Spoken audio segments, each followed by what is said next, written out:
Зошто го мразиме школото е прашање што сите го прашуваат, ама и го имаат одговорено на свој начин. Денеска јас ќе ви кажам моje мислење за кои причини школскиот систем во Македонија и во други држави е многу лош. Прво ќе почнеме од смените. Во школа се знае дека има 2 смени или 3 до 5 оделение. Првата смена, што почнеме од 7:30 или 8, како во некои средни училишта, е посебно лоша ради што стануваме многу рано. Во Велика Британија се правило истражување кај што школото почнувало од 10 саат. Во секој аспект учениците биле подобри, оценки, концентрација и други работи. Друго нешто што е поврзано со смени се долгите часови во школа.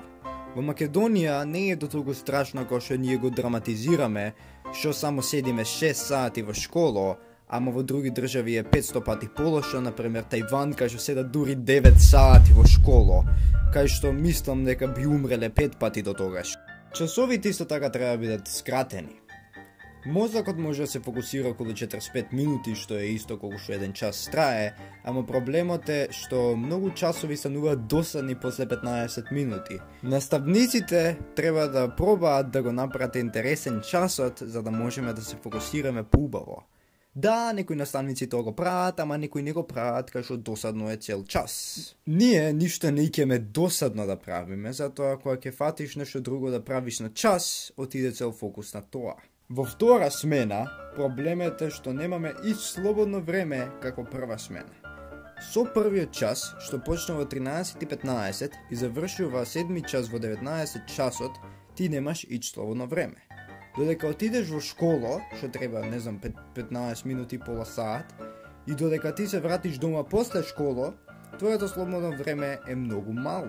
Ти кога ќе се вратиш од школа дома, ти не можеш да учиш, да пишуваш домашни, дека е тешко, дека си изморен од школа. Ама па од сабајле мораш да станеш, да јадеш, да учиш домашни и што попрво.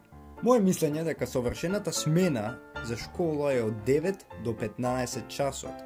Јас ова сум го кажал на многу луѓе, на другари, на родители, на комши, на тие што работат на каса у КАМ, ама еве сега и на вас ви го кажувам дека е точно е и тоа убаво точно. Ти од сабајле имаш време да се наспиеш, што значи дека ќе имаш убав фокус преку ден, додека кога се вратиш дома, имаш време за се. Второто нешто што ќе збориме за е часовите да бидат интересни. Више ова го спомнавме, ама сакам подетално да отидеме за оваа тема. Има некои наставници што се во школа за да завршат работа и логично тие часови на нас ни се предосадни, дека ништо не правиме, ќе предаде лекција и ништо друго не се прави. Нема никаква интеракција што е интересно за темата и лекцијата. Не знам јас како убаво да објаснам како да биде интересен часот. Има некои наставници што се смешни, а други само интересно прават објаснувањето на часот. Тешко е да се објасни. Следно и последно нешто што сакам да зборам за е насочување.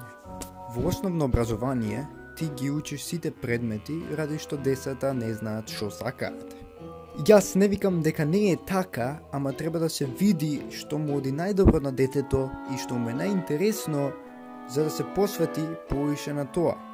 Проблемот е што после за во упис у средно мора сите да му бидат добри оцени за да оди кај што сака. Замисли на некој му оди биологија, ама пола други предмети е тапа и само ради тоа не може да оди во добро средно школо. Ако ти имаш биологија 5, а физика, математика и така натаму имаш 2, нека не бидат битни тие слаби предмети. Се надевам дека ви се допадна видеово и се гледаме у следно видео за 500.000 години.